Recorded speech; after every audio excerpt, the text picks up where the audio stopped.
Hello friends, this is a small attempt to tell you about the basics of the electrostatics. हम 12वीं कक्षा से electrostatics पढ़ते आ रहे हैं, लेकिन इतने सारे फॉर्मूले उस इलेक्ट्रोस्टैटिक्स में है कि उनको याद रखना बहुत ही मुश्किल काम हो जाता है। इसलिए इस छोटे से वीडियो में मैंने उन सारे इलेक्ट्रोस्टैटिक्स के फॉर्मूला को समराइज करने की कोशिश कर रही है और इसे हम अपनी भाषा में क्वाड्रेंट ऑफ इलेक्ट्रोस्टैटिक बोल सकते हैं।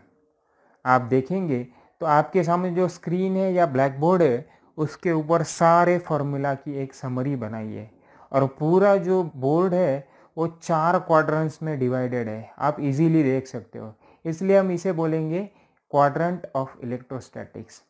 और जो 4 सबसे इम्पॉर्टेंट और बेसिक क्वांटिटीज़ को ये कनेक्ट करता है उसमें से सबसे पहली क्वांटिटी है इलेक्ट्रोस्टैटिक फोर्स, दूसरी क्वांटिटी है इलेक्ट्रोस्टैटिक फील्ड, तीसरी क्वांटिटी है electrostatic potential energy and fourth one is the electrostatic potential. तो these are the very key quantities which needs to be understood and the relations must be understood to completely understand the electrostatics। तो इसमें आप सबसे पहले देखोगे तो physics में किसी भी चीज़ का स्टडी शुरू होता है फोर्स से, and this is electrostatic force and this is well known formula for us. अगर दो चार्जेस है, हमने यहाँ पे समझ लिया कि दोनों चार्जेस इक्वल है, so Q and Q are the charges which are separated by a distance r, then the force between two is given by this formula. So we know this epsilon 0 is a constant. So I am not going to go into the details of the theory, but I just want to tell you how these formulae can be remembered, and this is the summary of these interrelations. So this is force is directly proportional to the product of the charges and inversely proportional to the square of the distance. So जैसे जैसे दो charges के बीच का distance बढ़ता जाएगा उनके बीच का force कम होता जाएगा।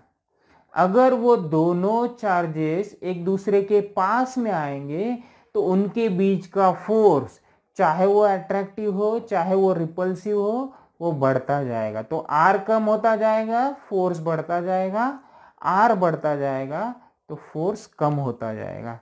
So this is called as inverse square law of force.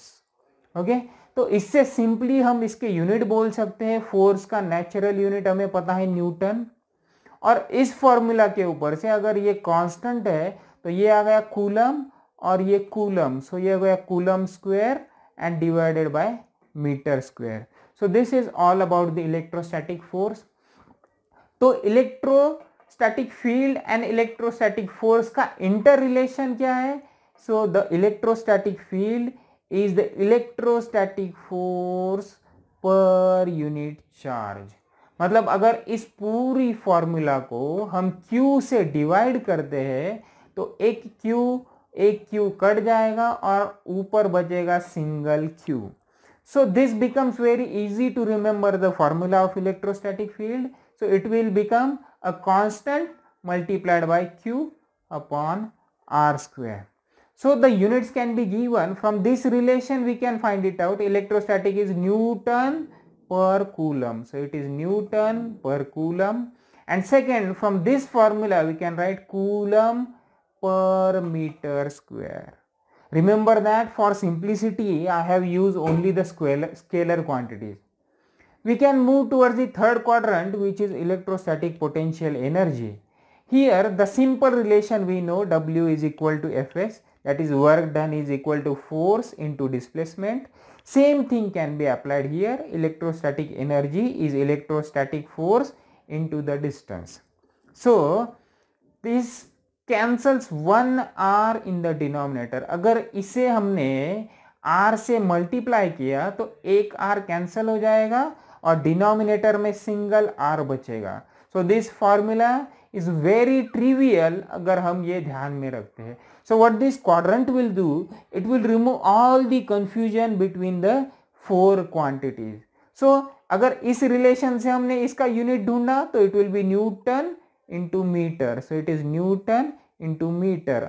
और इलेक्ट्रोस्टैटिक एनर्जी का यूनिट हम नॉर्मली जूल में बोल सकते हैं और उसे इलेक्ट्रॉन वोल्ट्स में भी कन्वर्ट कर सकते हैं। तो बचा ये चौथा वाला, इसे हम बोलते हैं इलेक्ट्रोस्टैटिक पोटेंशियल। हम उसके डेफिनेशन के बारे में नहीं जाएंगे, जस्ट हम उन्हें कैसे याद रखने की कोशिश करेंगे इसके बारे में सोचते हैं। तो पोटेंशियल कैसे निकाल सकते हैं? It is electrostatic field into the distance, या उसका इनवर्स करेंगे तो E will become V divided by R। So these are the inter relations.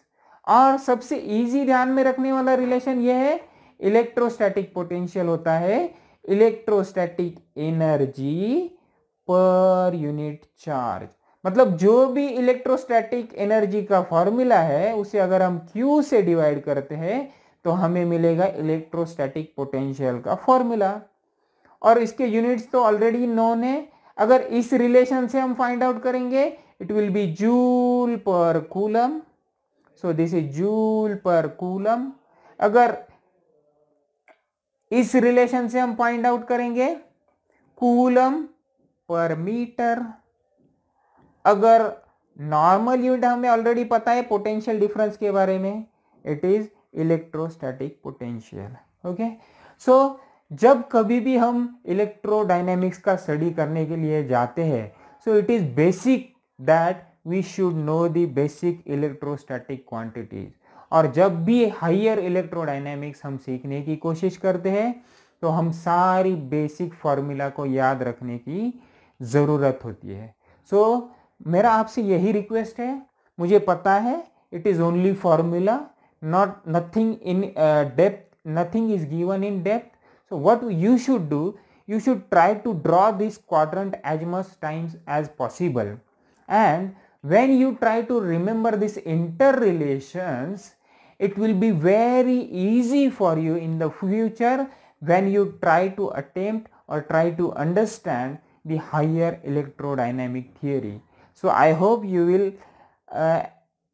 will like this video.